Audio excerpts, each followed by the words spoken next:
যুবক ভাইয়েরা, এই যুবক বয়সে নিজেকে জাহান্নামমুখী বানিও না, নিজের চরিত্রটা নষ্ট করো না। এই যুবক বয়সে চরিত্রটাকে সুন্দর করা দরকার। কোনো সময় কোনো মেয়ের পেছনে ঘোরো না, বরং চরিত্রটাকে সুন্দর বানাও। দেখবা মেয়ের বাপ তোমার পেছনে মেয়ে বিয়ে দেওয়ার জন্য লাইন ধরবে। মূসা আলাইহিস সালাম নাম শুনছেন আপনারা? ফেরাউনের বংশের একটা থাপ্পড় দিয়া দুনিয়া থেকে বিদায় করেছেন। কি রাগী নবী, একটা থাপ্পড় মারছে শেষ। শুধু মানুষদের থাপ্পড়ায় নাই, মালাকুল মূত্রও থাপ্পড়াইছে। আল্লাহু আকবার।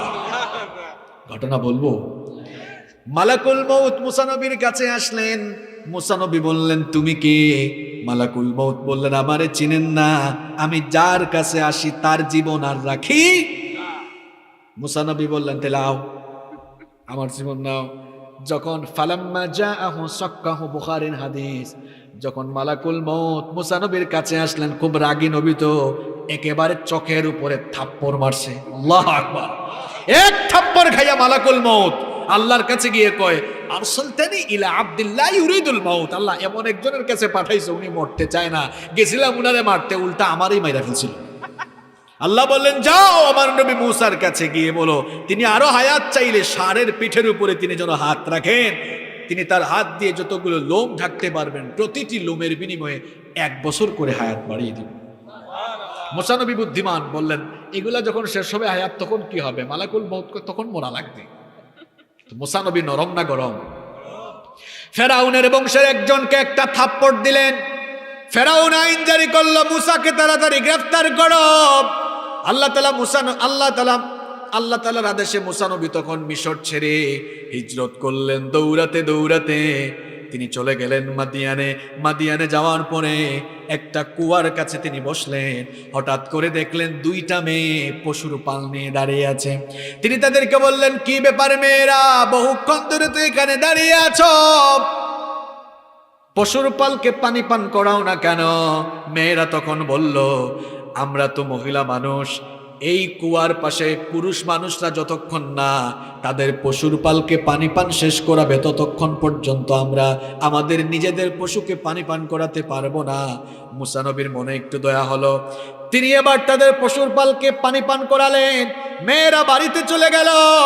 আবার এই 2 মেয়ে ছিল নবীর মেয়ে, নবীর নাম হচ্ছে শুআয়ব আলাইহিস সালাম। মেয়েরা আজকে তাড়াতাড়ি বাড়ি ফিরল। মূসা নবী ওই দিকে কুয়ায় পানি পান করে বসে আছেন। মনে মনে ভাবতেছেন, এমন এক এলাকায় আসছি, একজন মানুষ অপরিচিত। তিনি বললেন, আল্লাহ এই এলাকায় তুমি আমার রিজিকের বন্দোবস্ত করো। মূসা নবী দোয়া করলেন কার কাছে? এবার আল্লাহ তাআলা দেখেন দোয়াটা কবুল করছেন কেমনে। এই 2 মেয়ে যখন বাড়িতে চলে গেল, বাবা বললেন, কি ব্যাপার মেয়েরা, আজ এত তাড়াতাড়ি তোমরা বাড়িতে ফিরলে কেন? প্রত্যেক দিন তো তোমরা দেরি করে বাসায় ফিরো, আজ এত তাড়াতাড়ি ফিরলে কেন? মেয়েরা তখন ঘটনা শোনালো। শুআয়ব আলাইহিস সালাম খুশি হলেন, বললেন, যেই যুবক ছেলেটা পানি পান করালো তাকে তো পুরস্কার না দিয়ে বিদায় করা যায় না, যাও তাকে নিয়ে আসো। 2 মেয়ে চলে গেল। চলে যাওয়ার পরে সেখানে গিয়ে তারা মূসা নবীকে পেল। মূসা নবীকে বলল, আমাদের আব্বা আপনাকে ডেকেছেন, চলেন আমাদের সাথে। যুবক ভাইরা এবার কান লাগাও, কথাটা শোনো। মূসা নবী তখন বললেন, ঠিক আছে, তোমরা আমার পেছনে হাঁটো, আমি তোমাদের সামনে হাঁটবো। কারণ পুরুষ মানুষের সামনে নারী হাঁটলে শয়তান ওই নারীর প্রতি পুরুষের মনে ওয়াসওয়াসা সৃষ্টি করতে পারে কিনা। এজন্য যুবক ভাইরা, তোমরাও মেয়েদের পেছন পেছন ঘুরো না। গার্লস স্কুল, মহিলা কলেজ ছুটি হইলে মিসকিনের মতো দাঁড়ায় থাইকো না, মেয়েদেরকে ইফটিজিং কইরো না। মূসা নবী থেকে শিক্ষা নাও। মূসা নবী বললেন, তোমরা পেছনে হাঁটো, পেছন থেকে আমাকে বলো, আমি সামনে হাঁটতে থাকবো। আল্লাহু আকবার। বাড়িতে পৌঁছে গেলেন। শুআয়ব আলাইহিস সালাম খুব মেহমানদারি করলেন। শুআয়ব আলাইহিস সালাম বললেন, এখানে তোমার বাড়ি কোথায়? মূসা নবী বললেন, আমার বাড়ি তো মিশরে। কিভাবে আসছেন সেই ঘটনা শোনালেন। বললেন, এখানে থাকা খাবার কোনো ব্যবস্থা নাই। মূসা নবী তখন বললেন, যেহেতু তোমার থাকা খাওয়ার ব্যবস্থা নাই, দেখি কিছু করা যায় কিনা। এর মধ্যে 2 মেয়েরা বলে উঠে, আব্বাজান, এই যুবক শক্তিশালী এবং আমানতদার। মূসা নবীর ব্যাপারে তারা কথা বলছে কয়টা? কিও জোরে বলেন। 1 নাম্বার, এই তো কয়েকজন শুনতেছে, খুব ভালো। 1 নাম্বার, 2 নাম্বার, শুআইব নবী বললেন, এই যুবক শক্তিশালী আর আমানতদার, এটা তোমরা জানো কেমনে? মেয়েরা এখন প্রশ্নর সম্মুখীন হয়েছে, তাই না? মেয়েরা বলল, আব্বাজান শক্তিশালী আমরা দেখেছি এই কারণে যে কুয়ার ঢাকনা সরাতে কয়েকজন পুরুষ মানুষের দরকার, এই যুবক একা ওই ঢাকনা সরায়া দিয়েছে। কারণ নবীদের গায়ে স্পেশাল শক্তি দিয়েছেন কে? এখনকার যুবকগুলোর অবস্থা খারাপ, খানা দানা ঠিক নাই। নবীদের তরিকায় খানা খাইলে কোনোদিন পেট বাড়বে? রাতের বেলা তাড়াতাড়ি খাবেন, আল আশা ও ক্বাবলাল ইশা, এশার আগে আশা খাবেন, অর্থাৎ এশার নামাজের আগে রাতের খাবার খাবেন, তারপরে নামাজ পড়বেন, সুন্নত পড়বেন, নফল পড়বেন। এই যে খাওয়ার পরে নামাজের ভেতরে একটা ব্যায়াম হয়ে গেল কিনা? কোনোদিন পেট বাড়বে না। পৃথিবীর কোন নবীর পেট উঁচা ছিল? আমাদের মধ্যে কারো কারো পেটটা হচ্ছে লাউয়ের মতো। তার মানে আপনার খানা দানায় সমস্যা। নবীর তরিকায় খানা খান না, সুন্নতের তরিকায় খানা খাইলে কখনো আপনার পেট বাড়বে? মেয়েরা বলল, আব্বাজান এই পুরুষ অত্যন্ত শক্তিশালী। একবার শুআইব আলাইহিস সালাম বলেন, আমানতদার, এটা কেমনে বুঝলা? মেয়েরা তখন বলল, যখন আপনি আনতে পাঠাইছিলেন তখন বললেন, আমরা যেন সামনে না হাঁটি, যেন পেছনে হাঁটি। যেই যুবকের অন্তরে এত তাকওয়া, তাকে আমানতদার বলবো না তো কি বলবো? মুসা নবী তখন বললেন, ঠিক আছে, আমার এই বাড়িতে তোমারে আর আমি কর্মচারী খাদেম বানায় রাখবো না। 2 মেয়ে থেকে যারে ভালো লাগে তারে বিয়ে করো, আমি তোমাকে আমার বাড়িতে জামাই বানায় রাখবো। আচ্ছা, সুবহানাল্লাহ তো কইলেন আপনারা, এখন বলেন তো, শুআইব আলাইহিস সালাম মেয়ে বিয়ে দিয়েছেন জামাই টাকা পয়সা দেখা? জোরে বলতে হবে। বাড়ি গাড়ি দেখা? কি দেখা? তাকওয়া, চরিত্র দেখে। কি দেখে? আমরা কি করি? আমরা মেয়ে বিয়ে দেওয়ার সময় বলি, ছেলেটা কি করে? তার কি গাড়ি বাড়ি আছে? জায়গা জমি বেশি আছে? ভুট্টা ক্ষেত বেশি আছে কিনা? ধানের ক্ষেত বেশি আছে কিনা? আমরা ছেলেটা নামাজি কিনা? ছেলেটার মুখে দাঁড়িয়ে আছে কিনা? হালাল উপায় ইনকাম করে কিনা? এটা দেখি না, খালি গাড়ি বাড়ি টাকা পয়সা দেখি বলে আমাদের মেয়েদের বিয়ের পরে দেখা যায় অধিকাংশ ক্ষেত্রে কপাল পড়ে যায়। এজন্য বিয়ে দেওয়ার আগে ছেলের তাকওয়া দেখতে হবে। দেখতে হবে ছেলেটা নামাজি কিনা, দেখতে হবে ছেলেটা পরহেজগার কিনা, হালাল খায় কিনা, হালাল খুন না হারাম খোর। এটা দেখে মেয়ে বিয়ে দিলে আপনার মেয়ে সারা জীবন ওই ঘরে ছেলের কাছে সুখে থাকবে। বিয়ে শাদী কেমন বানাইছি আমরা, ছেলেগুলা বিয়ে করতে পারে না। আমার দেশের যুবকরা তো বিয়ে করতে চায়, জেনা করতে চায় না। আবার বিয়ে শাদীকে আমরা কঠিন বানায় ফেলছি। একটা 23-24 বছরের ছেলে মাস্টার্স শেষ করলো, এই সময় কি 8 লাখ 10 লাখ টাকা তার হাতে থাকে বিয়ে করার জন্য? আরে বাংলাদেশে তো এমন অবস্থা, পড়াশোনা শেষ করে চাকরি পাইতে পাইতে অনেক সময় 30 বছর হয়ে যায়। এখন বিয়ে যদি এত কঠিন করে ফেলা হয়, তাহলে বলেন তো সমাজে জেনা বাড়বে নাকি বাড়বে না? এই জেনার দরজাকে বন্ধ করে দিতে হলে বিয়েটাকে সহজ করে ফেলতে। আচ্ছা, আমি বলছিলাম কোন জায়গায় ছিলাম মনে আছে তো? কোথায় ছিলাম?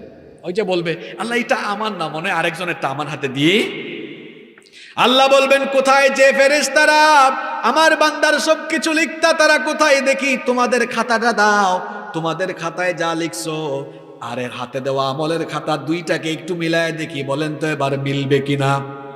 আসতে বলবেন না, জুড়ে বলেন মিলবে কিনা? তখন এই গাদ্দারগুলা কি বলবে জানেন? আল্লাহ তোমার ফেরেশতা এগুলা সব আমার বিরুদ্ধে বানায় লিখছে। এবার আল্লাহর কাছে প্রমাণ করার আর কোনো জিনিস নাই। আরো জুড়ে বলেন, এগুলা কি? জুড়ে বলেন, এগুলা কি? বানাইছে কে? বানাইছে কে? এগুলা দিয়া অডিও ভিডিও রেকর্ড করা যায়, বানাইছে কে? এটা বানানোর জন্য মানুষের মাথায় জ্ঞান দিয়েছেন কে? তো আল্লাহর দেওয়া জ্ঞান দিয়ে মানুষ যদি এরকম ক্যামেরা বানায়া অডিও ভিডিও করে রাখতে পারে, যে আল্লাহ জ্ঞান দিছে ওই আল্লাহ বুঝি আমার আপনার সারা জীবনের সব কাজের অডিও ভিডিও রেকর্ডিং বানাইতে পারবে না? আল্লাহ কোরআনে বলছেন, এই গাদ্দারগুলো যখন অস্বীকার করবে আমি এবার রেকর্ডিং বাজায় দিব। রেকর্ডিং কোথায় শোনেন? সূরা বনী ইসরাঈলের 13 নম্বর আয়াত, আল্লাহ তাআলা বলছেন ওয়া কুল্লু ইনসানিন আলজামনাহু তাইরাহু ফি উনুকি ওয়া নুখরিজু লাহু ইয়াওমাল কিয়ামাতি কিতাবান ইয়ালকাহু মানশুরা। আল্লাহ বলছেন সব মানুষের গ্রীবালগ্নে এই ঘাড়ের মধ্যে তার কর্মকাণ্ডকে রেকর্ড করার ব্যবস্থা করেছেন কে? কোথায় যাবেন আপনি, সব রেকর্ড হচ্ছে। আল্লাহ বলবেন রেকর্ডিং বাজা, সব দেখায় দে কি করেছে এই পাপিষ্ট, সব দেখায় দে। আরে আল্লাহ যদি দেখানো শুরু করেন মান ইজ্জত থাকবে? কিন্তু এই গাদ্দার গুলো এরা এত খারাপ, এরা কি বলবে জানেন? আল্লাহর রেকর্ডিং এ মনে হয় ভুল আছে। কি আছে রেকর্ডিং এ? কি ভুল থাকতে পারে? কষ্ট হচ্ছে আপনাদের? আল্লাহ তাআলা তখন বলবেন গাদ্দার, অনেক কথা বলার সুযোগ পেয়েছিস, আর তুই কথা বলতে পারবি না, তোর জবানটাতে আমি তালা লাগিয়ে দিলাম, জবানে তালা লাগানো হবে। সূরা ইয়াসিনের মধ্যে আল্লাহ বলেছেন আল ইয়াউমা নাখতিমু আলা আফওয়াহিহিম ওয়া তুকাল্লিমুনা আইদিহিম ওয়া তাশহাদু আরজুলুহুম বিমা কানু ইয়াকসিবুন। আল্লাহু আকবার। আল্লাহ বলবেন এর জবানে তালা লাগাইয়া দিলাম, এবার হাত পা। আশ্চর্যের ব্যাপার হলো শরীরের যে চামড়ার এত যত্ন নিতেন আপনারা, এই চামড়ার জবান খুলে দিবেন কে? আসতে বলবেন না, জোরে বলেন কে? এ যুবক ভাইয়েরা শোনেন, যে চামড়ার মধ্যে দামি দামি ব্র্যান্ডের লোশন লাগান, গোসলে গেলে দামি দামি সাবান লাগান, যে চামড়ার আমরা এত যত্ন নেই, মা বোনরা আছে নাকি? আছে না? যে মা বোনরা তাদের সুন্দর চামড়া দেখায়, বোরকা ছাড়া বের হয়, আপনি বলা লাগবে না গো বোন, এবার আপনার চামড়া আপনার বিরুদ্ধে কথা বলবে, চামড়াকে জবান খুলে দিবেন সেদিন কি? চামড়া তখন কথা বলা শুরু করবে, মানুষজন তখন বলবে ওয়াকালু লিজুলুদিহিম লিমা শাহিদতুম আলাইনা। মানুষ বলবে চামড়া তোমার তো যত্ন নিতাম, গোসলে গেলে কি সুন্দর করে ঢলতাম, এরপরে শীতের দিন আসলে লোশন লাগাতাম, ময়শ্চারাইজিং ক্রিম লাগাতাম, এরপরে অলিভ অয়েল লাগাতাম, এত যত্ন নিতাম, তুমি কেন এত নাফরমান হলে? তুমি কেন আজ আমার বিরুদ্ধে কথা বলো? যে সকল নারীরা চামড়া দেখায় দেখায় হাঁটতো, ওই নারীরাও বলবে বের হওয়ার আগে আশকারা মাস্কারা কত কিছু দিয়া ঘষতাম, এত যত্ন তোমার নিতাম, তুমি কেন আজ আমার বিরুদ্ধে কথা বলো? এ যুবক ভাইরা, চামড়া কথা বলবে আল্লাহ নামাজ পড়ে নাই, চামড়া কথা বলবে আল্লাহ এ গাজার আসরে গিয়েছে, চামড়া কথা বলবে আল্লাহ এ ওই জায়গায় ওই আকাম কুকাম করেছে। মহিলাদের ক্ষেত্রে চামড়া বলবে আল্লাহ এই নারী বুরখা ছাড়া বাড়ি থেকে বের হয়েছে, এই নারী চামড়া দেখিয়েছে। এরকম আছে না নাই? আপনাদের এলাকায় আছে নাকি এরকম? হাই হাই কি বলেন? পর্দার এই বিধানটা মোল্লার না আল্লাহর? খবরদার আমার বোনদেরকে বলছি, কলেজে যাবেন, স্কুলে যাবেন, কোনো অসুবিধা নাই, কিন্তু যাওয়ার সময় বোরখা পড়তে হবে, আদেশ টাকার। আবার এখন স্টাইলিশ বুরখা বের হয়েছে, লাল নীল বেগুনি, এমন এমন টাইট ফিট বুরখা। নবীজি ১,৫০০ বছর আগে বলেছেন আখেরি জামানায় নারীরা এত ফিতনা সমাজে ছড়াবে, নিসাউহুম কাসিয়াতুন আরিয়াত, এমন এমন কাপড় পরবে, কাপড় পরলেও তাদেরকে উলঙ্গ মনে হবে, কারণ শরীরের সকল অঙ্গ প্রত্যঙ্গ বোঝা যাবে। পাতলা পাতলা কাপড় পরবে, টাইট ফিট কাপড় পরবে, এমন কাপড় এমন বুরখা পরা যাবে। এই জন্য আপনার ঘরের স্ত্রীকে, আপনার বোনকে, আপনার ঘরের মহিলাদেরকে টাইট ফিটিং বুরখা পরাবেন না, লুজ বুরখা পরাবেন, কালো রঙের বুরখা পরাবেন। এত কালারিং বুরখা পরানো যাবে না। কিছু কিছু মহিলা আবার আছে বুরখা পরার পরে নিকাব পরে না, সুন্দর করে স্টাইলিশ হিজাব বাজে। নবীজি বলেছেন আখেরি জামানায় কিছু মহিলা এমন হবে, এমন ভাবে হিজাব বানবে কা আসনিমাতিল বুখতিল ইজাফ, বুখতি উটের কুজের মতো ভাঁজ দিয়া দিয়া হিজাব পরবে। এদেরকে লানত দিয়েছেন আল্লাহ, লানত দিয়েছেন নবীজি, লানত দিয়েছেন ফেরেশতা। নবীজি বলেছেন তোমরাও লানত দাও, কারণ তারা হচ্ছে লানত প্রাপ্ত। ঠিক কিনা? বাংলাদেশের রাজধানীর নাম কি? আরো জোরে। আপনার পা থেকে মাথা পর্যন্ত পুরা শরীরের রাজধানী কোথায়? না, নাভি না, মুখ, ফেস। ছেলেরা যখন বিয়ের সময় মেয়ে দেখতে যায়, মহিলা পক্ষ যদি বলে আমাদের মেয়ের মাথা দেখাবো, হাতের কবজি দেখাবো, পা দেখাবো, কিন্তু মুখ দেখাবো না, ঠিক মানবে কেউ? গিয়ে মানুষ কি দেখে? একটা ছেলে একটা মেয়েকে যখন দেখতে যায় বিয়ের জন্য, কি দেখে? তা আপনি এই রাজধানী কেন বললাম? একজন মানুষ কেমন, তার প্রতি মায়া সৃষ্টি হয় কিসের দিকে তাকাইলে? চেহারার দিকে তাকাইলে। এখন আপনি চেহারাটাই খোলা রেখে দিলেন। এইরকম ফেতনাবাজ মহিলা আছে না নাই? এইরকম করা যাবে না। আপনারাও আপনাদের ঘরের মহিলাদেরকে পর্দায় রাখবেন। রাজি আছেন তো? মহিলাদের পেট আর পিঠকে স্টেডিয়াম বানাবেন না। কিছু বেহায়া তো আছে, তার বউকে এমন ভাবে নিয়ে বের হয়, বউয়ের পেট পিঠ দেখা যায়, মানুষও বলে ইস ভাবি যে সুন্দর, কয় থ্যাংক ইউ। ফেসবুকেও দেয় না, নিজের বউয়ের ফটো ফেসবুকে দেয়, পাবলিক কমেন্ট করে উফ, আরেকজন বলে ইস, আরেকজন বলতেছে ওয়াও হেভি লাগতেছে, আরেকজন কয় ইস ভাবি কি জুস লাগতেছে। এই পাগলা, কার জুস কে খায়? বউটা কার? বউটা কার? নিজের। তো আপনার বউয়ের পেট পিট যে মানুষ দেখে, আপনার মতো বেহায়ার আচার আচরণ দেখলে তো মনে হয় আপনার বউটা নিজের না, আপনার বউকে আপনি জনগণের সম্পদ বানায় ফেলেছেন। আপনার রুচিতে সমস্যা, আপনি রুচিশীল মানুষ নন, আত্মসম্মান বোধ, পার্সোনালিটি বলতে আপনার মধ্যে কিচ্ছু নাই। আল্লাহ হেদায়েত দান করেন আমাদের।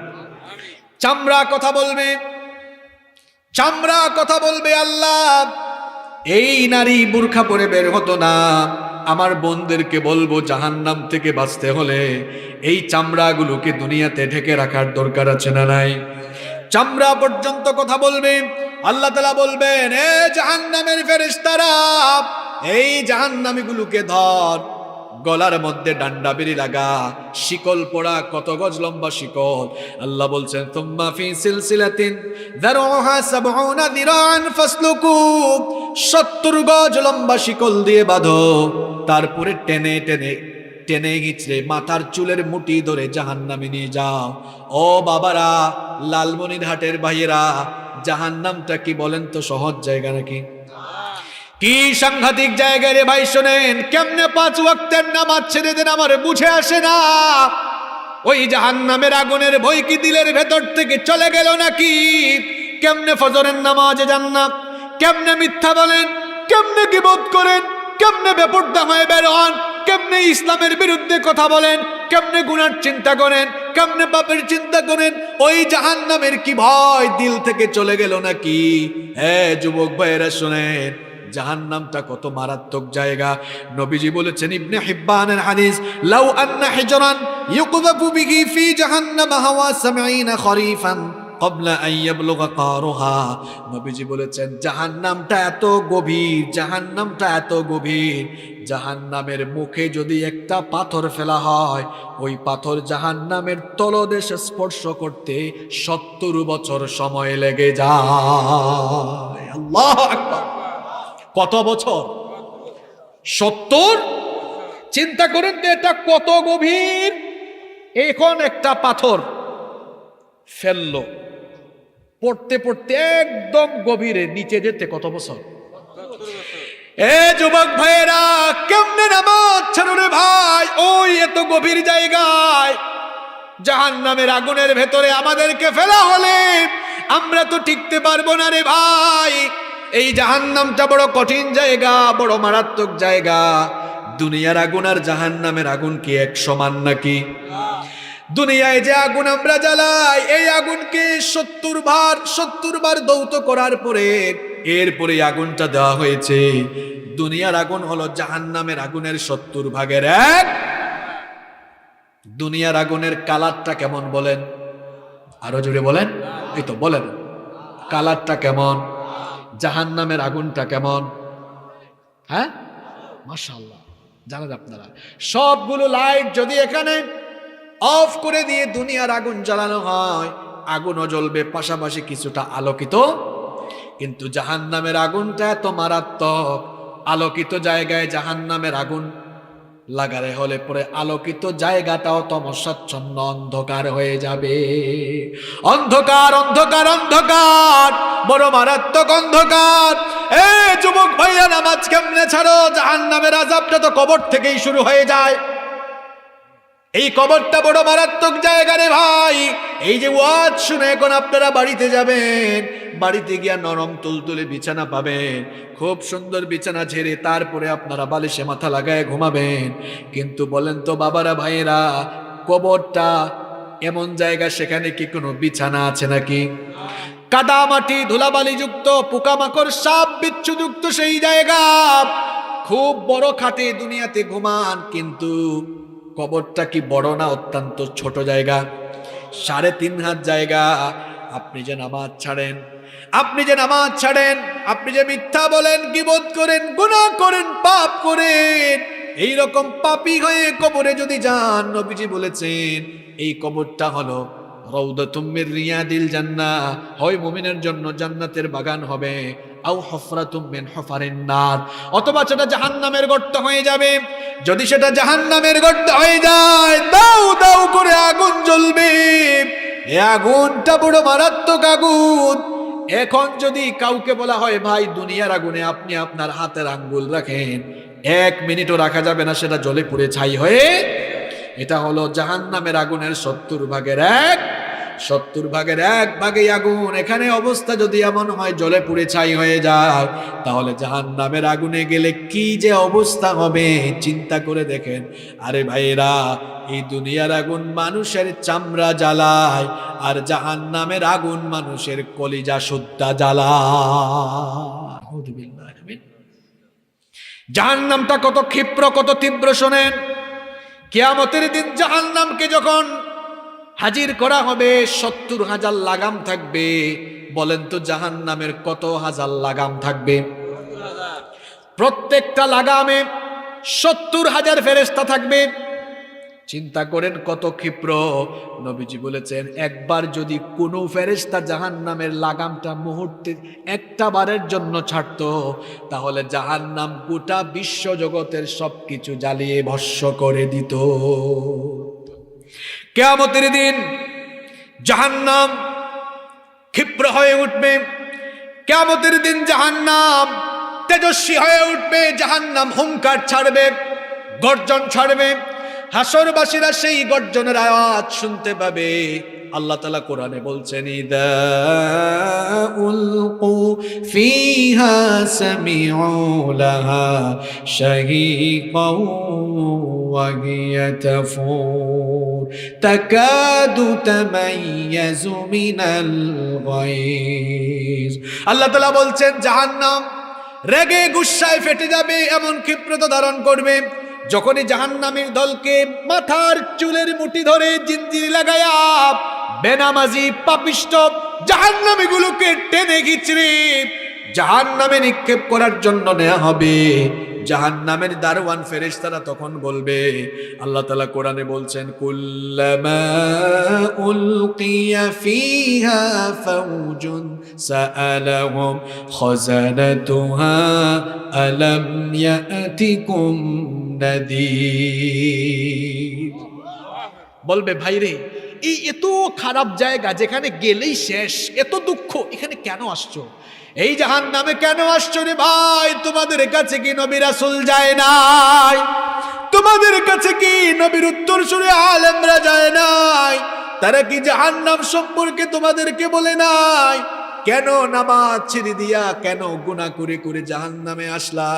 জাহান্নামীগুলারে যখন এই কথা বলা হবে, জাহান্নামীগুলা তখন জবাব দিবে, ক্বালু বালা ক্বাদ জাআনা নাযীর। হ্যাঁ, সতর্ককারী আমাদের কাছে এসেছিল, সতর্কও করেছিল, কিন্তু আমরা তাদের সাথে কেমন আচরণ করেছিলাম শোনো। তারা বলবে, আমরা বলতাম, ইন আনতুম ইল্লা ফি দালালিন কাবীর। আমরা তাদেরকে পথভ্রষ্ট ভাবতাম। ফাকাযযাবনা ওয়া কুলনা মা নাযালাল্লাহু মিন শাই। আমরা মনে করতাম আল্লাহ এসব কিছু নাজিল করেন নাই, বরং যারা আমাদেরকে সতর্ক করতো তাদেরকে গালিগালাজ করতাম, ধর্ম ব্যবসায়ী ডাকতাম। দেখবেন আলেমদেরকে এক শ্রেণীর লোক ধর্ম ব্যবসায়ী ডাকে, আছে না নাই? আরো জোরে বলে। আলেমদেরকে দেখলেই কেন তাদের এত জ্বলে? নবীদেরকে দেখলে যেমন আবু জাহেলদের জ্বলতো, আবু জাহেলের রক্ত শরীরে বহন করে যারা, তারাও আলেমদেরকে দেখলে শরীরে জ্বালা পুরা সৃষ্টি হয়।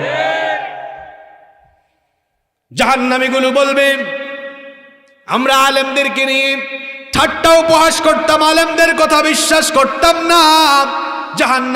জাহান্নামের ব্যাপারে তারা আমাদেরকে সাবধান করেছিল।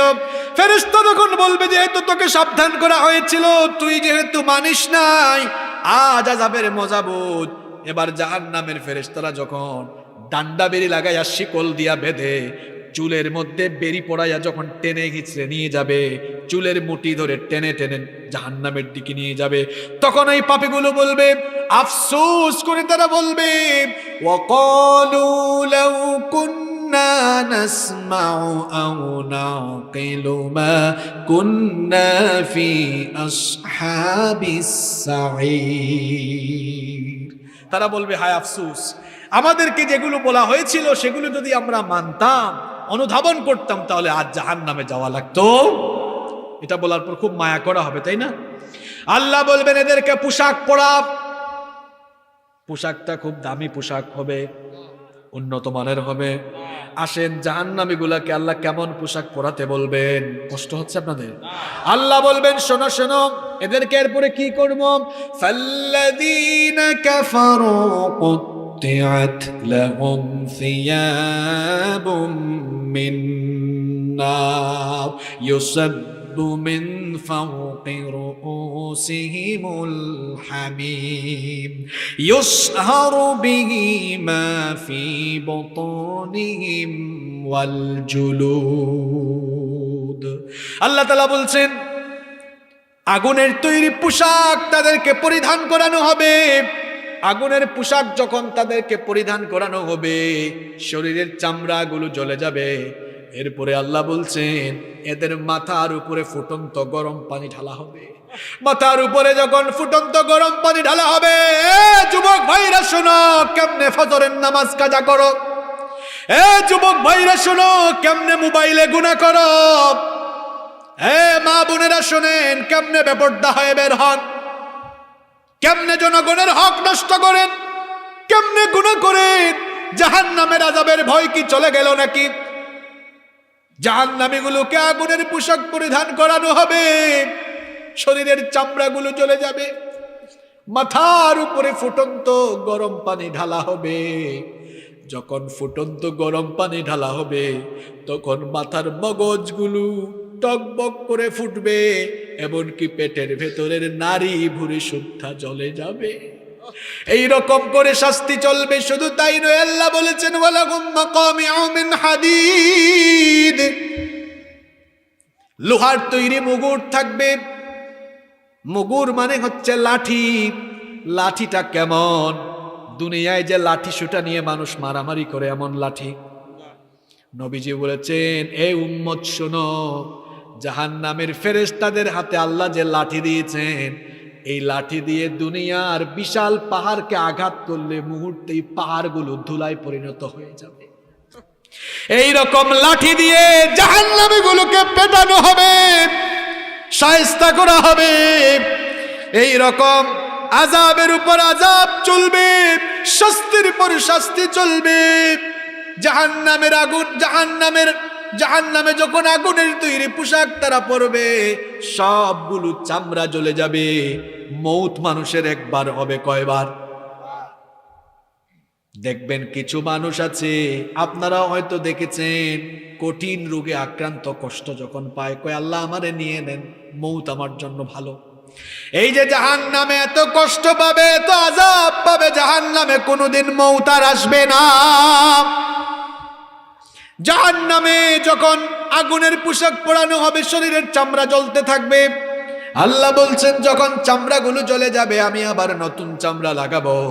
কুল্লামা নাদিজাত জুলুদুহুম বাদদালনাহুম জুলুদান গায়রাহা লিয়াযুকুল আযাব।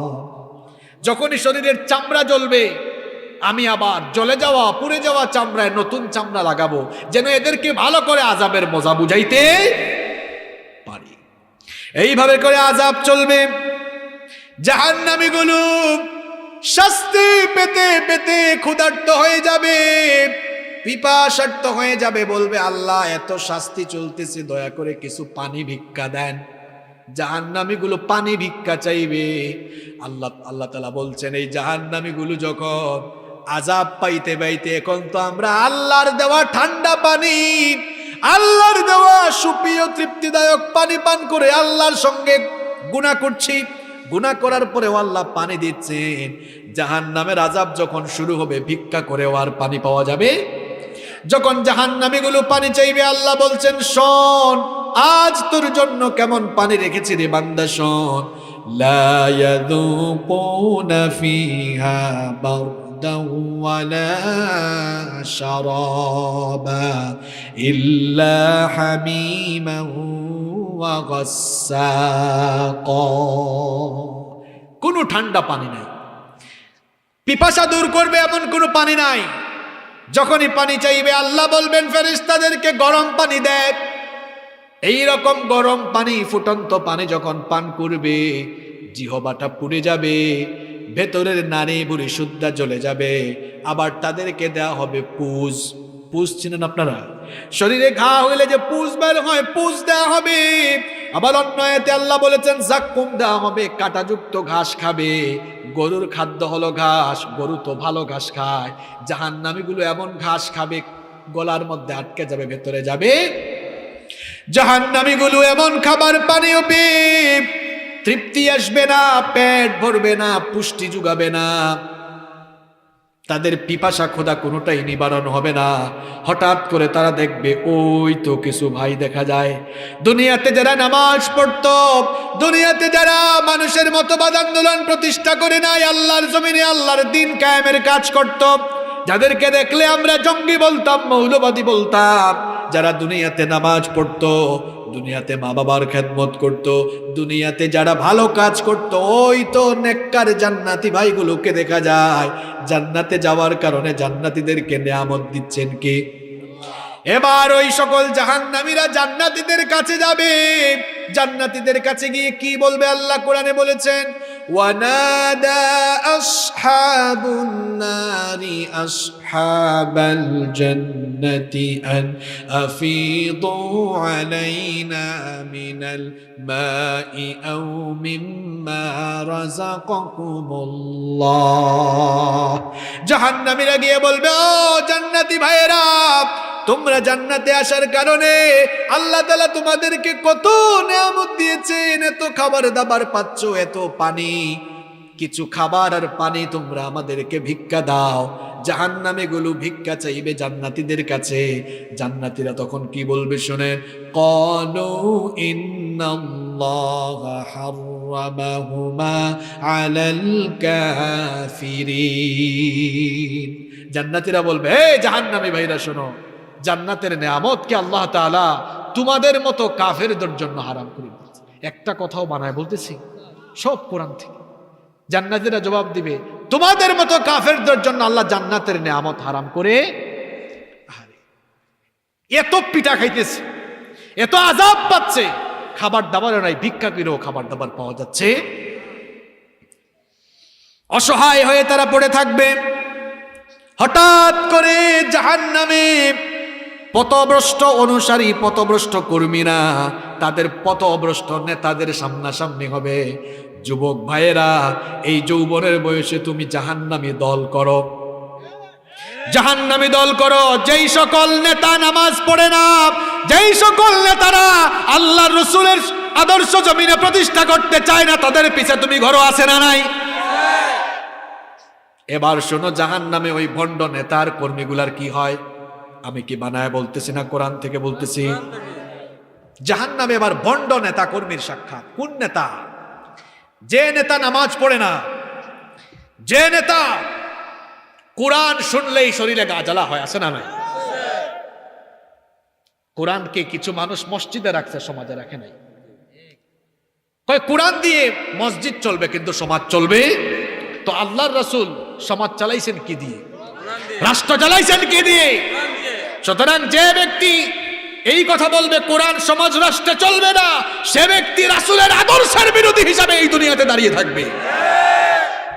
যুবক ভাইরা, তোমরাও তো যা করো এদের পিছনে পিছনে ঘুরো, এমন এমন লোকদের পেছনে ঘুরো। শোনো যুবক ভাইরা, শোনো, তোমরা আমার কলিজার ভাই, যারা কলেজে বিশ্ববিদ্যালয়ে পড়ো, কেউ কেউ তো আছে এমন সামসামি করে, নেতার নাম বলার আগে 2 মিনিট শুধু নেতার পদবি বলে। নেতার নাম বলবার আগে 2 মিনিট টাইম লাগে তার পদ পদবি বলতে। আমার আস্থার ঠিকানা, আমার বিশ্বাস, আমার এইটা, আমার সেটা, তার বাপের নাম ওই রকম নেয় না। এই নেতাগুলো বেনামাজি, নামাজ পড়ে না, তোমাদেরকে নামাজের কথা বলে না। যেই বয়সে তোমাদের হাতে বই খাতা কলম শোভা পায়, এরা তাদের স্বার্থের জন্য, তাদের ক্ষমতার চেয়ার টিকায় রাখার জন্য তোমাদেরকে লাঠির মতো ব্যবহার করে। তোমাদের হাতে এই বয়সে এরা লাঠি চুটা, ইয়াবা, গাঁজা, পিস্তল তুলে দিয়েছে। এরা তোমাদের নেতা নয়, এরা তোমাদের শত্রু।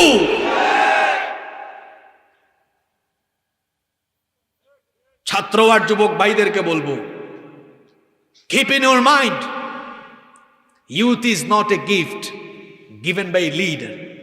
যৌবন কোন নেতার দেওয়া গিফট নয়। যৌবন দিয়েছেন কে? যৌবন কার দেওয়া? এই যৌবন দিব কার পথে? বেনামাজি, পথভ্রষ্ট, ইসলাম বিরোধী নেতা আর কর্মীরা এবার জাহান্নামে মুখামুখি। কর্মীরা এবার আটকাই দিবে, দাঁড়ান নেতা মানব বন্ধন। কোরআনুল কারীমের 14 নম্বর সূরা, কত নম্বর সূরা? সূরা ইব্রাহিমের 21 নম্বর আয়াতে এসেছে, কর্মীরা তাদের পথভ্রষ্ট ভণ্ড নেতাগুলোরে আটকাবে। আটকায় কি বলবে শোনেন, আল্লাহ কোরআনে বলেছেন, ফাকালা الضعفاء للذين استكبروا إنا كنا لكم تبعا فهل أنتم مغنون عنا من عذاب الله من شيء। কর্মীরা আটকাবে, আটকায় কি বলবে জানেন? ইন্না কুন্না লাকুম তাবআন, নিশ্চয়ই নেতারা আমরা আপনাদের অনুসারী ছিলাম, আমরা আপনাদের অনুগত, যা বলছেন তাই করেছি, যাকে পিটাতে বলেছেন তাকে পিটিয়েছি, যার বিরুদ্ধে মিছিল করতে বলেছেন তার বিরুদ্ধে মিছিল করেছি, যার ঘর বাড়ি ভাঙতে বলেছেন ঘর বাড়ি ভেঙেছি, রাতের বেলা দিনের কাজ রাতে করতে বলেছেন আপনার জন্য দিনের কাম রাতেও করছি, যা বলেছেন তা করেছি। আর আমরা আকাম কুকাম করে ধরা খাইলে মাঝে মাঝে গিয়া ছুটাই আনতেন, ফোনও দিতেন, হ্যাঁ কারে ধরছো, এটা আমার লোক, ছাড়া।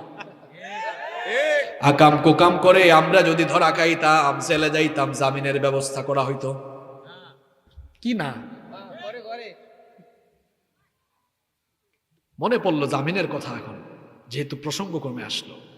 ক্যাসিনোর সম্রাট না, জামিন নিয়ে এখন জেলখানার বাইরে। কি আসতে বলছেন কেন?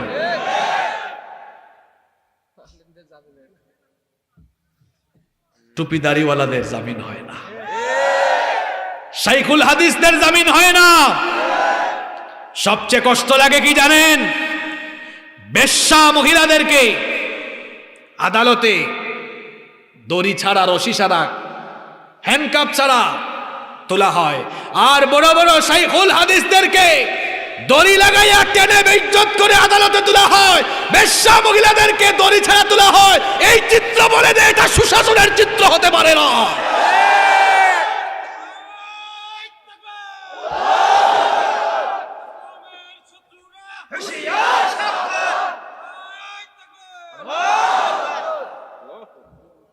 ক্যাসিনো সম্রাটরা যদি জামিনের অধিকার পায়, একজন মানুষ অন্যায় করলে রাষ্ট্র আদালত তার বিচার করবে, অসুবিধা নাই, কিন্তু জামিন পাওয়ার তো তার অধিকার আছে, ঠিক কি না? এই অধিকার যদি নায়িকা গায়িকারা ভোগ করতে এই অধিকার যদি, জামিনের অধিকার যদি ক্যাসিনোর সম্রাট চাঁদাবাজ সন্ত্রাস টেন্ডার বাজরা ভোগ করতে পারে, তাহলে জামিনের অধিকার কেন আলেমরা ভোগ করতে পারবে না? এই জাতি জানতে চায়।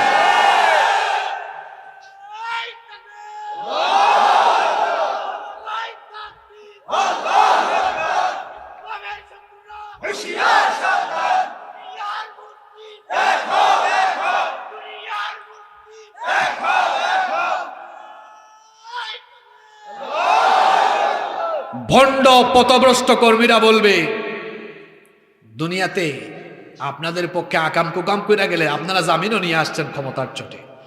ফাহাল আনতুম মুগনুনা আন্না মিন আযাবিল্লাহি মিন শাই। এখন আল্লাহর আদালতে আছে, এখন এখান থেকে পারলে জামিন দিয়া ছুটায় দেন, পারলে এবার বাঁচান। শুনতেছেন কথা? হ্যাঁ যুবক ভাইরা শোনো, নেতাদের খাইসলত হলো সুযোগ পাইলেই খালি কথা বলা, আছে না নাই? মাইক পাইলে মাইক আর ছাড়ে, মাইক পাইলেই হয়েছে। অনেক জায়গায় তো তাদের যন্ত্রণায় কথা বলতে বলতে রাত 11টা বাজে, মাইক পাইলে ছাড়েও না।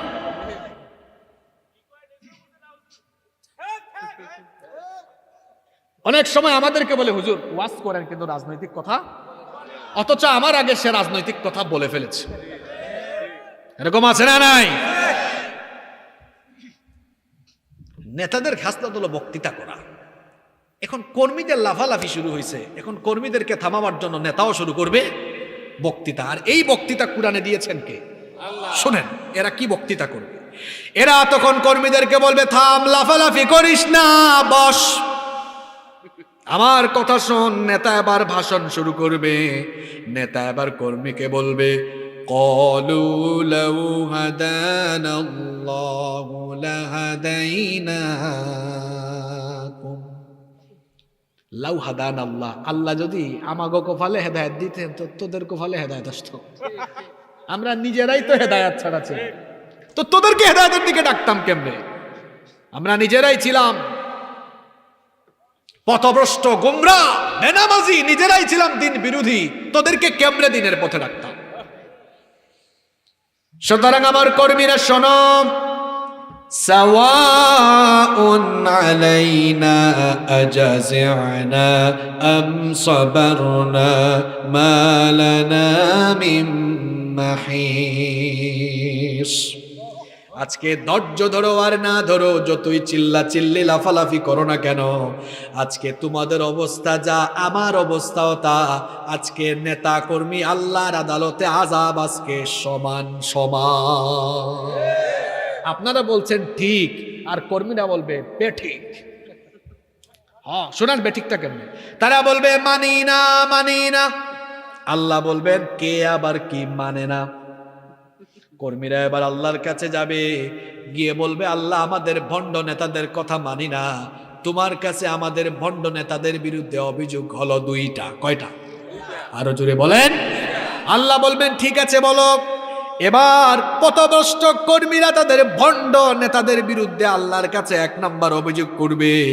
কোরআনুল কারীমের 33 নম্বর সূরা সূরাতুল আহজাবের 67 নম্বর আয়াত থেকে এসেছে। তারা বলবে, ওয়াকালু রব্বানা ইন্না আতা'না সাদাতানা ওয়া কুবারানা ফাআদাল্লুনাস সাবিলা। বলবে আল্লাহ এরা আমাদের লিডার, এরা আমাদের নেতা, আমরা এদের কথা দুনিয়াতে মানতাম, এরা আমাদেরকে পথভ্রষ্ট করেছে, এরাও জাহান্নামী হয়েছে, আমরাও জাহান্নামী। আল্লাহ বলবেন এটা তো আমিও জানি, দাবিটা কি বলো? কর্মীরা এবার বলবে, আল্লাহ আমাদের দাবি হলো রব্বানা আতিহিম দি'ফাইনি মিনাল আযাবি ওয়াল আনহুম লা'নান কাবীরা। আল্লাহ 1 নম্বর দাবি হলো এদের কথা মানার কারণে আমরা যেহেতু জাহান্নামে এসেছি, হেও জাহান্নামী আমরাও জাহান্নামী। আল্লাহ গো একটা দাবি হলো জাহান্নামে আজ আমাদেরকে তুমি যে শাস্তি দিবা, আমাদের নেতাগুলারে তার চাইতে দ্বিগুণ ডবল দিবা। নেতা কর্মীরাই তোমার নেতাগিরি সেদিন ছুটাবে। বলবে আল্লাহ আমাদেরকে যা দাও দাও, কিন্তু আমাদের নেতারে কি দাও? কয় নাম্বার দাবি? আরো জোরে। কয় নাম্বার? আরো জোরে। আরেকটা দাবি বলবো, নেতারা সব সময় ভালো ভালো চেয়ারে বসে, কর্মীরা তো ভালো চেয়ারে বসার সুযোগ পায় না। এই সুযোগটা কিয়ামতে তারা কাজে লাগাবে। বলবে আল্লাহ সারাটা জীবন সামনে পিছে ঘুরছি, এবার একটু এদেরকে সামনে দাও। আমরা এদেরকে লাথিয়া লাথিয়া লাথি দিয়ে দিয়ে আমরা এদেরকে পারাই, বুকের উপরে একটু পারাই। নাজআলহুমা তাহতা আকদামিনা লিয়াকুনা মিনাল আসফালিন। এ যুবক ভাইরা কোথায় দৌড়াও? কুরআন শুনে তারপর দৌড়াও। পথভ্রষ্ট কর্মীরা বলবে আল্লাহ এদেরকে আমাদের সামনে দেন, বুকের উপরে পারায়া পারায়া পদদলিত করে জাহান্নামে যাব। এমন নেতার পেছনে ঘোরো যেই নেতারা আজ পর্যন্ত স্লোগান দেওয়ার সময় আল্লাহ আর রসুলের নামে স্লোগান দিতে পারে না। তুমি কার পেছনে ঘোরো? যুবক কার পেছনে ঘোরো? তুমি মুসলমানের সন্তান, তোমার স্লোগান শুরু হবে আল্লাহু আকবার দিয়ে। কেউ কেউ আবার বলে এটা নাকি বিতর্কিত স্লোগান। আমরা জন্মের পরে শুনছি কি? আসতে বলেন, জন্মের পরে শুনছেন কি? ওই পেছনে যারা আছেন ঘুমাই গেছেন নাকি? জন্মের পরে শুনছেন কি? সুতরাং জন্মের পরে যে স্লোগান শুনেছি আমরা, ওই স্লোগানকে যারা বিতর্কিত স্লোগান বলবে, আমি বলবো তার জন্ম বিতর্কিত। প্রতিদিন আজান দেয়, আজানের প্রথম শব্দ কি? একামতের প্রথম শব্দ কি? নামাজের প্রথম শব্দ কি? আল্লাহু আকবার। এটা হলো আমাদের চেতনার স্লোগান, এটা বদরের স্লোগান, উহুদের স্লোগান, এটা কাফেরদের সামনে সাহাবীদের ঈমান দীপ্ত চেতনার স্লোগান। সেই স্লোগানকে যারা বিতর্কিত স্লোগান বলবে, আমরা বলবো তার পুরা জীবনটা বিতর্কিত। তুমি এদের পিছনে ঘুরো, সারা জীবন কুফরি আর মুনাফিকি দল করলো, কবরে যাওয়ার সময় ঠান্ডাবাজি করলো, লাশ শোয়ানোর সময় বলা হচ্ছে বিসমিল্লাহি আলা মিল্লাতি। এটার অর্থ কি? আল্লাহর নামে রাসূলের দলে। রাসূলের দলে কারে উঠাইলেন? একই সারা জীবন রাসূলের আদর্শ প্রতিষ্ঠার কাজ করেছে। তো যার সারা জীবন রাসূলের আদর্শ প্রতিষ্ঠায় কাজে লাগে নাই, তার মরা লাশ দিয়ে নবীজি কি করবেন এখন? কবরে তো তার ঠিকই বলছে লেলিনি দরকার, তার আব্রাহাম লিঙ্কন দরকার, রসুল তো তার দরকার নাই। বরং সে রসুলদের আদর্শের অনুসারে যারা দাড়িওয়ালা টুপিওয়ালা পাইলেই খালি পিটাইছে, দাড়িওয়ালা টুপিওয়ালা দেখলেই মানবতা বিরোধী বানাইছে, দাড়িওয়ালা টুপিওয়ালা দেখলেই ইসলাম বিরোধী, রাষ্ট্র বিরোধী বানাইছে। বুঝবা ওই দিন ফেরেশতাদের কেমনে সাইজ করে।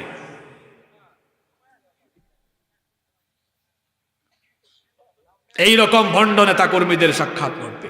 যুবক তরুণ ভাইয়েরা, আমার আব্বাজানরা শোনেন, ভালো মানুষের সঙ্গী হন। যারা নামাজ পড়ে, যারা আপনাকে দেখলে জিজ্ঞেস করে আপনি নামাজ পড়েছেন তো, জামাত পড়েছেন তো, মাঝে মাঝে তাহাজ্জুদ পড়েন তো। কলেজ বিশ্ববিদ্যালয়ের ভাইয়েরা যারা তোমাদেরকে কলেজ বিশ্ববিদ্যালয়ের ক্যাম্পাসে নামাজের জন্য ডাকে, সভ্যতার জন্য ডাকে, তোমাদের হাতে কোরআন দেয়, হাদিস দেয়, ইসলামী সাহিত্য দেয়, তারা তোমাদের দুনিয়া আখিরাতের শ্রেষ্ঠ বন্ধু। এদের সাথী হয়ে যাও। কোথায় দৌড়াও তোমরা? যে বয়সে তোমাদের হাতে কোরআন মানায়, হাদিস মানায়, যে বয়সে তোমাদের লাইব্রেরিতে গিয়ে পড়াশোনা মানায়, সেই বয়সে কিছু ধান্দাবাজরা তোমাদের হাতে সিগারেট দেয়, গাঁজা দেয়, তোমাদেরকে নিয়ে কলেজ বিশ্ববিদ্যালয়ের ক্যাম্পাসে ইফটিজিং এর চর্চা করে। এই রকম দুষ্ট বিশৃঙ্খলাকারী তোমাদের বন্ধু হতে পারে না। এরা দুনিয়া আখিরাতে তোমাদের শত্রু। আল্লাহ বুঝার তৌফিক দান করেন। তাইলে আমরা রসুলের আদর্শ যারা জমিনে প্রতিষ্ঠা করতে চায়, আল্লাহর জমিনে আল্লাহর দিন যারা কায়েম করতে চায়, তাদের সঙ্গী হব, তাদের সাথী হব, তাদের সাথে নামাজে যাব, তাদের সাথে দিনের দাওয়াতে যাব, তাদের সাথে আল্লাহর জমিনে আল্লাহর দিন কায়েমের জন্য নিজের জীবনকে আমরা উজাড় করে দিব। কারা কারা রাজি আছেন দুহাত তুলে আল্লাহকে দেখা। লিল্লাহি তাকবীর।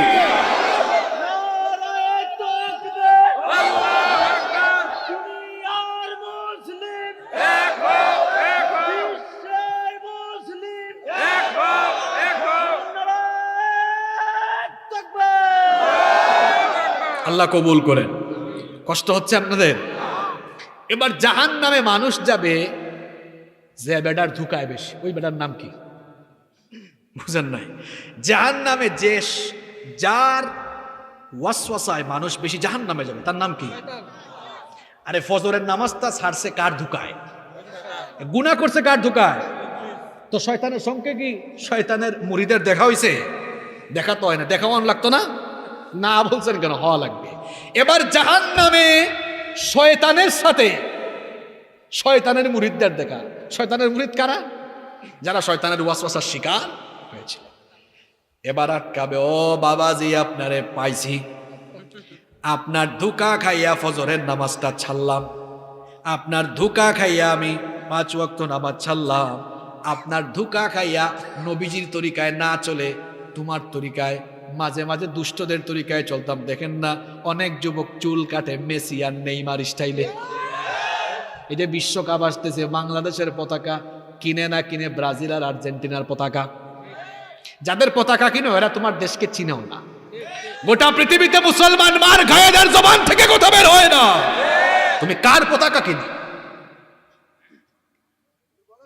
বুঝে শুনে কাজ করো। কাল টিভিতে দেখলাম 3 মাস ধরে পতাকা বানাইয়া পতাকা শেষ।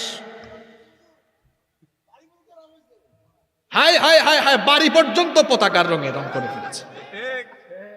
যদি তাও নিজের দেশের পতাকার রঙে করতো মানা দিত। করছে কোন দেশ? এরা বাংলাদেশকে চিনাও না ভালো করে।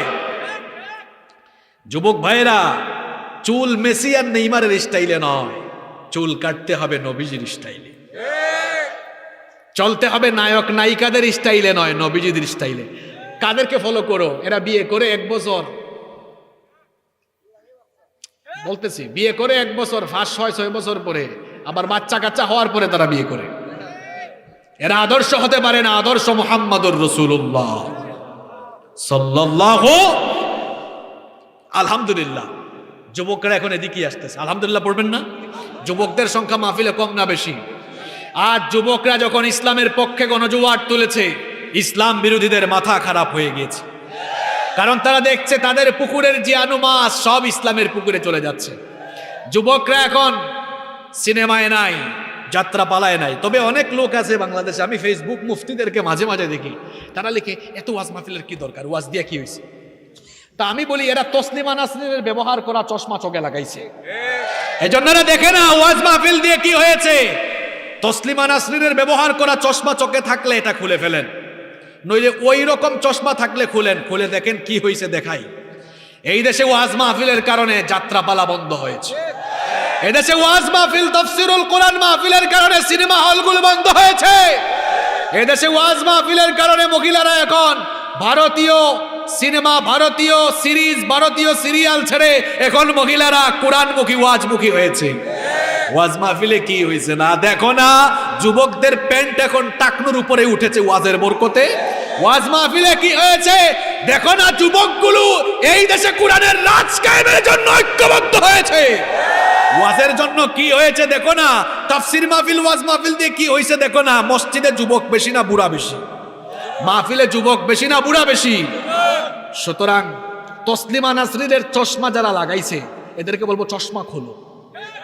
এমন এমন ভাষায় কথা বলে তসলিমা নাসরিনও হাততালি মারে, কয় আমার বন্ধু পাইছি, আমার মুরিদ পাইছি। আল্লাহ এদেরকে হেদায়াত দান করেন। এই দেশে ওয়াজ মাহফিল বেড়েছে বলে বাবা মায়েরা এখন ছেলে মেয়েদেরকে মাদ্রাসায় বেশি পড়াচ্ছে। এজন্য এই দেশে হাফিজি মাদ্রাসা বেড়েছে, ফুরকানিয়া মাদ্রাসা বেড়েছে। এই জন্য এই দেশে দিন দিন স্কুল কলেজের চাইতে মাদ্রাসা বাড়তেছে। এটা ওয়াজ আর তাফসীর মাহফিলের সুফল ছাড়া কিছু নয়। কই ওয়াজ মাহফিল দিয়ে কি হইছে? ব্যাককম। তোমার তসলিমা নাসরিনের চশমা খুলো, তারপরে দেখবা। যুবকগুলো এখন হুজুরদের সাথে থাকতে চায়, হুজুরদের সাথে দেখা করতে চায়, হুজুরদের কাছে যায়। আগে নায়ক নায়িকার পিছনে ঘুরতো। এটা ওয়াজ মাহফিলের সুফল। এদেশে ওয়াজ মাহফিল বন্ধ হলে নাস্তিকরা খুশি, তুমি খুশি কেন? গত 2 বছর করোনার কারণে স্কুল কলেজ বন্ধ ছিল। যদি এই 2 বছর চুপি চুপি ওয়াজ মাহফিল না চলতো, ছেলে মেয়েদের চরিত্র নষ্ট হয়ে যেত। এই ছেলেগুলোর অবদান আরো বেশি। এখানে যারা ইউটিউবার এসেছে, এদেরকে আপনারা আদর মহব্বত করবেন। কেন জানেন? এই ছেলেগুলা ক্যামেরা কিনে টিকটক বানাইতে পারতো, নাটক সিনেমা বানাইতে পারতো। এই ছেলেগুলা করছেটা কি জানেন? শত শত ছেলেরা, যুবক ছেলেরা নিজের গাটের পয়সা খরচ করে, আপনারা তখন না হুজুর ইউটিউব থেকে ইনকাম করে, ধারণাই নাই আপনাদের। ইউটিউবের চ্যানেল একটা ভালো জায়গায় না গেলে তার নিজের গাটের অবস্থা খারাপ হয়ে যাবে। না জেনে কথা বলবেন না। এই ছেলেগুলো এত দূর দূরান্ত থেকে এসে এসে ইউটিউবে হুজুরদের লক্ষ লক্ষ ওয়াজ মাহফিল কারা ছড়াইয়া দিয়েছে? এই ছেলেগুলা ছড়াইয়া দিয়েছে। এক সময় ইউটিউবে ঢুকলে ওয়াজ মাহফিল সার্চ দিয়া কয়েকটা পাওয়া যেত, খালি নাটক আর সিনেমা। আর এখন আলহামদুলিল্লাহ নাটক সিনেমা সার্চ করলে কম, ওয়াজ বেশি হওয়ার কারণে কি হয়েছে? বেশি হওয়ার কারণে যা হয়েছে দেখা যাচ্ছে, এখন যুবক যুবতীদের চরিত্রের মধ্যে প্রভাব পড়েছে। আগে গান শুনে শুনে ঘুমাইতো, এখন ওয়াজ শুনে ঘুমায়। আগে নাটক দেখে দেখে ঘুমাইতো, এখন ওয়াজ শুনে ঘুমায়। অনেক সময় রাতের বেলায় ফোন আসে, কয় হুজুর জাহান্নামের ওয়াজটা শুনছিলাম, গুনাহগুলোর কথা মনে পড়ছে। 3-4 দিন আগে এক ছেলে ফোন দিছে, কয় হুজুর আপনার 3 বছর আগে মা বাবার যে একটা ওয়াজ করেছিলেন, মায়ের কথা বলেছেন, কান্না করেছি, আমার মাকে ফোন দিয়ে মাফ চেয়েছি। পরিবর্তন আসতেছে। আপনি বলেন ওয়াজ মাহফিল দিয়ে কি হচ্ছে? চশমা খুলেন আপনি, তসলিমা নাসরিনের চশমা খুলেন। হ্যাঁ, ওয়াজ মাহফিল দিয়ে এই দেশে একেবারে দিন কায়েম হয়ে যাবে না, কিন্তু ওয়াজ মাহফিল দিয়ে দিন কায়েমের পথকে সহজ এবং উর্বর করা যাবে। কারণ এই ওয়াজ মাহফিল থেকে দিনের দাওয়াত দিয়ে মানুষগুলোকে দিনমুখী করা হয়, মানুষগুলোকে আল্লাহমুখী করা হয়, মানুষগুলোকে দিন কায়েমের পথে আহ্বান করা হয়। এটা বুঝার যোগ্যতা না থাকলে আমি বলবো অন্তরে রোগ ধরেছে আপনার। এই রোগের ঔষধ হলো কোরআন। আর যারা এগুলো বেশি বেশি বলে, এদের একটারও আমি মাহফিলে দেখি না, এদেরকে মাহফিলে দেখি না। এরা ফেসবুক মুফতি। এরা কি মুফতি? এদের কথায় আজ পর্যন্ত কেউ নামাজি হয় নাই, এদের কথায় আজ পর্যন্ত বেয়াদব ছেলে আদব বলা হয় নাই, বরং ওয়াজ মাহফিলে এসে বহু বেয়াদব ছেলে আদব বলা হয়েছে। ওয়াজ মাহফিলে এসে বহু বেনামাজি নামাজি হয়েছে। ওয়াজ মাহফিলে এসে বহু মানুষ তওবা করে দিনের পথে ফিরে এসেছে। আল্লাহ আমাদের দেশটাকে হেফাজত করেন। এবার শয়তানের সাথে দেখা হয়েছে। কার সাথে মনে আসেনি আপনাদের? বলবে বাবাজি শয়তান আপনারে পাইছি, দাঁড়ান। আপনি ধোঁকা দিয়ে ফজরের নামাজ কাজা করাইছেন, ধোঁকা দিয়ে দিয়ে লেনিন আর আব্রাহাম লিঙ্কনের দিকে নিয়ে গিয়েছেন, ধোঁকা দিয়ে দিয়ে গুনাহ করাইছেন। আপনার মাথায় যে বুদ্ধি, শয়তানের মাথায় বুদ্ধি কম না বেশি? শয়তানের বুদ্ধি আমাদের চেয়ে কম না বেশি? শয়তান এমন পাকনা, আপনি যখন তারে আটকাবেন, সে বলবো বসো, আমারও বক্তৃতা আছে। শয়তান এবার বক্তৃতা শুরু করবে। শয়তান তখন বলবে, وقال الشيطان لما قضي الأمر إن الله وعدكم وعد الحق ووعدتكم فأخلفتكم।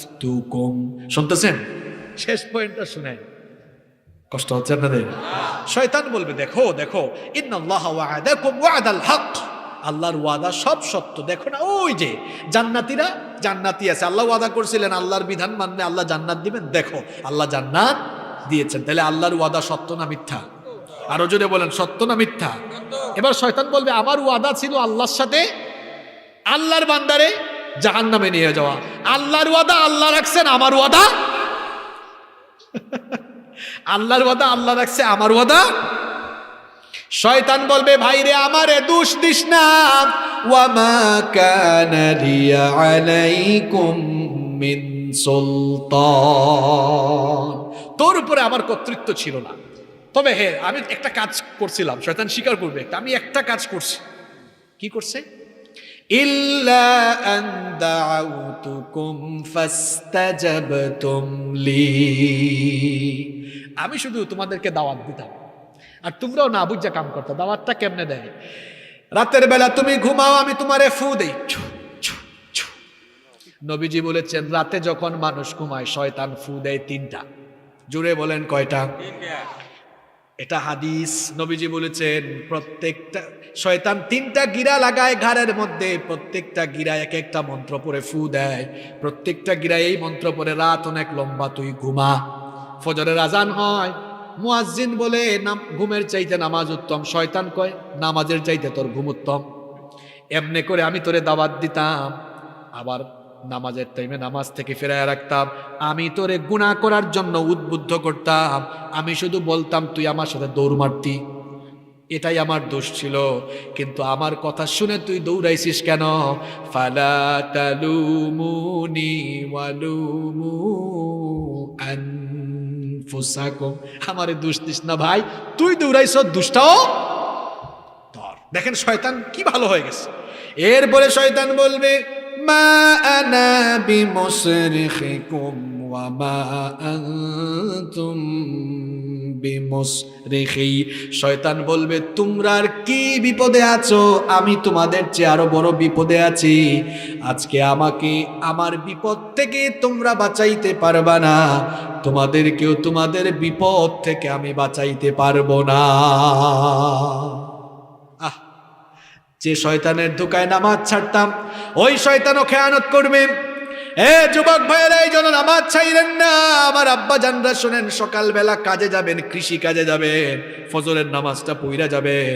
এই যে আমাদের দেশে জুমার নামাজের যে অবস্থা, ফজরের নামাজের সমান হয় নাকি? জুমার নামাজে মুসল্লি বেশি, ফজরের নামাজে মুসল্লি। আল্লাহ তাআলা দেখেন দিনের শুরুতে নামাজ দিলেন যেন দিনের শুরুতে আমরা আল্লাহর গোলামি করি। বলেন তো দেখি, নামাজে গেলে খুশি হয়ে যান যিনি, তিনি কে? নামাজে না গেলে খুশি হয় কে? তাহলে ফজরের নামাজ দিনের শুরুটা করেন শয়তান রে খুশি কইরা না আল্লাহ রে খুশি কইরা? নিজের বিবেককে প্রশ্ন করেন।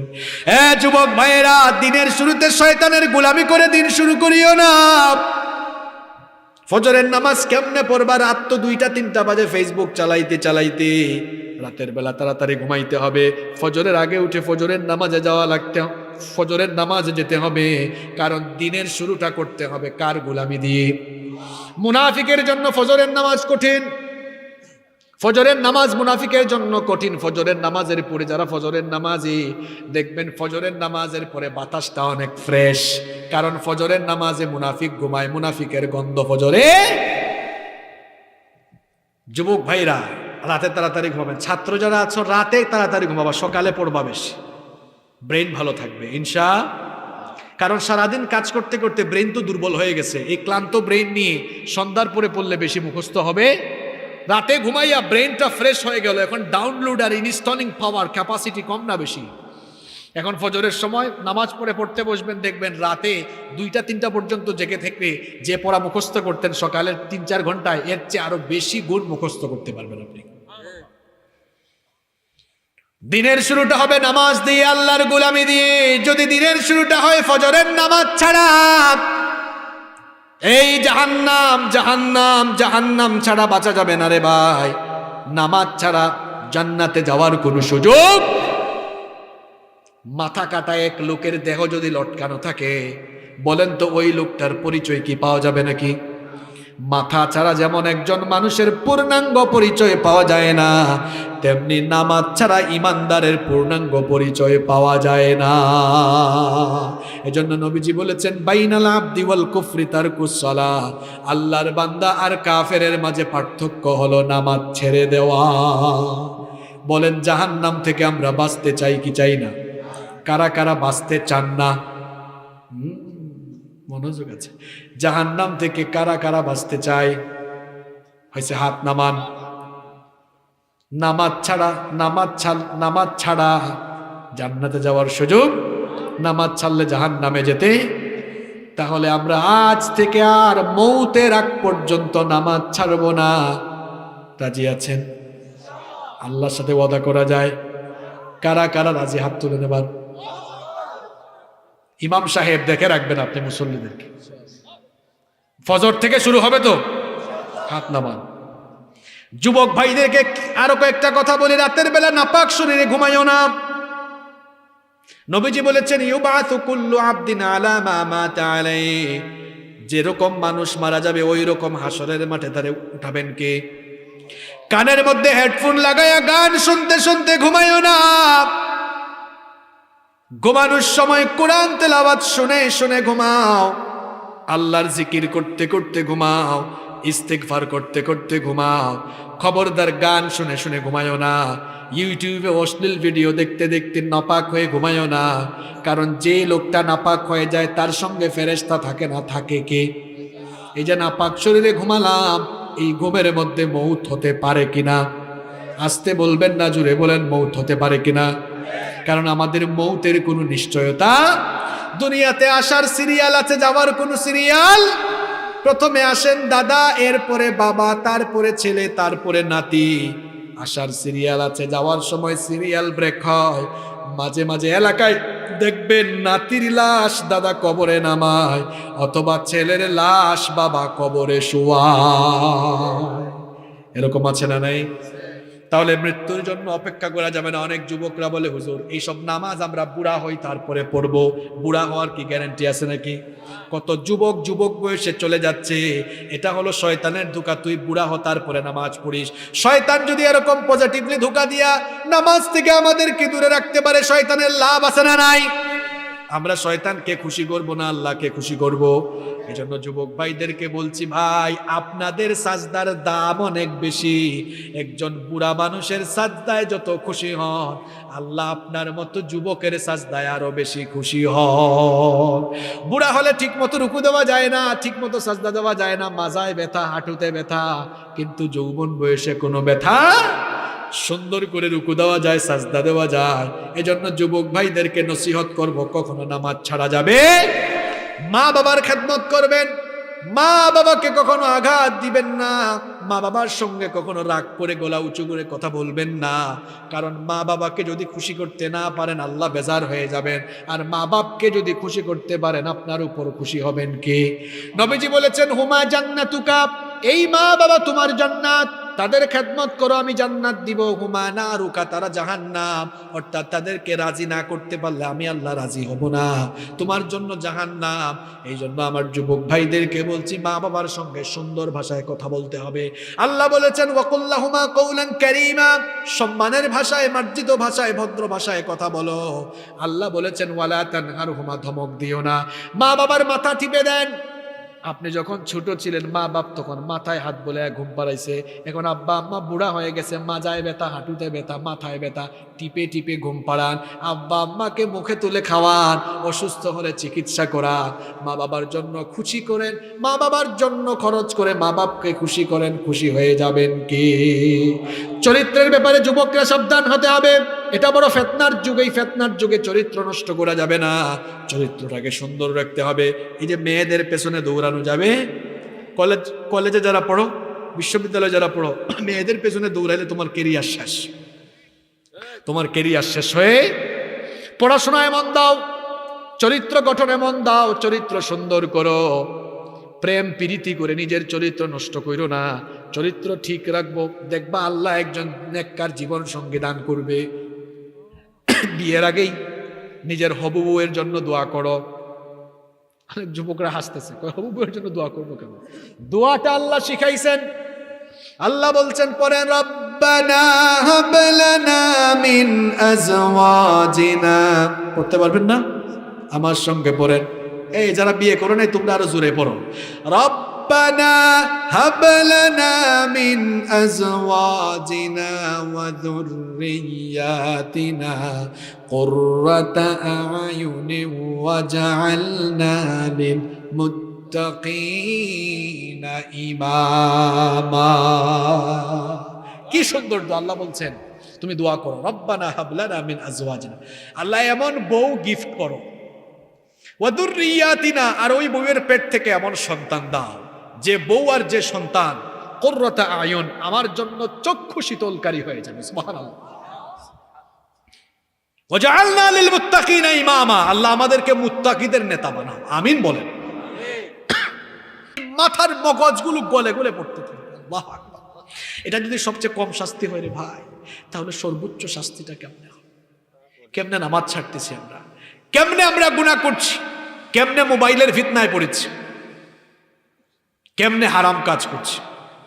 শেষ একটা হাদিস বলে আমি শেষ করবো আলোচনা, এটা স্পেশালি যুবকদের উদ্দেশ্যে। আপনারা আবার আব্বাজানরা রাগ করেন না যে হুজুর খালি যুবকদের উদ্দেশ্যে কথা বলে কেন? এই যুবকরা তো আমাদের মেরুদণ্ড, এরা আপনাদের ছেলে না? আপনাদের ছেলেগুলো ঠিক হলে তো সমাজটা ঠিক হয়ে যাবে, ঘর ঠিক হয়ে যাবে, ঠিক কিনা? গোপনে গোপনে গুনাহ ছেড়ে দেন। শেষ হাদিস বলছি শোনেন, গোপন গুনাহ কত মারাত্মক, মনোযোগ আছে? নবীজি বলেছেন কিয়ামতের দিন আমার কিছু উম্মত, নবীজি একটা পাহাড়ের কথা বললেন, তিহামা অঞ্চলের শুভ্র পাহাড়ের মতো, পাহাড় সম পরিমাণ আমল নিয়ে হাজির হবে। পাহাড় সম পরিমাণ আমল নিয়ে হাজির হওয়ার পরেও তাদের আমলগুলো ধুলাবালিতে পরিণত হবে। সাহাবীরা বললেন, নবী গো কার কথা বলছেন? আল্লাহর নবী বললেন, এরা হলো তারা যারা নামাজে যায়, রোজা রাখে, হজ করে, যাকাত দেয়, দান সদকা করে, কুরআনের মিছিলেও যায়, সব ভালো কাজ করে, কিন্তু একাকী হয়ে গেলে নীরবে নিবৃতে একা একা হারাম কাজ করে। এজন্য যুবক ভাইরা হারাম কাজ ছেড়ে দেব কার ভয়ে? আরো জোরে বলেন, যাদের হৃদয়ে আছে আল্লাহর ভয়, তারা কভু পথ ভুলে যায় না। আল্লাহর প্রেম ছাড়া এই দুনিয়ায় কারো কাছে কোনো কিছু চায় না, কারো কাছে কোনো কিছু চায় না। গোটা জীবনটা পরিচালনা করব কার পথে? নামাজ পড়ব, গুনাহ ছাড়বো, আর গুনাহ করব না, আর গুনাহ করে নিজেদেরকে জাহান্নামমুখী করব না, পাপের পথ থেকে ফিরে আসব। যারা পাপ করেছে আজকে মোনাজাতে কেঁদে কেঁদে তওবা করব আল্লাহর কাছে, আমার আল্লাহ তিনি কত মহান, তিনি কত দয়াবান। দুনিয়ায় মানুষ অন্যায় করলে মানুষ তারে দুইটা শাস্তি দেয়, আর আমার রব হচ্ছেন এমন, অন্যায় করার পরে তওবার দরজায় গিয়া তওবা করে ভিক্ষার হাত তুললে আল্লাহ মাফ করে দিয়ে রহমতের কুলে তুলে নেয়। সুবহানাল্লাহ। এজন্য আসুন এই জাহান্নাম থেকে বাঁচার জন্য আমরা আল্লাহকে ভয় করে জীবন পরিচালনা করি। আল্লাহ তৌফিক দান করুন। মাহফিল কমিটির কোনো বক্তব্য না থাকলে মোনাজাত দিয়ে আমরা শেষ করব। কোনো বক্তব্য আছে?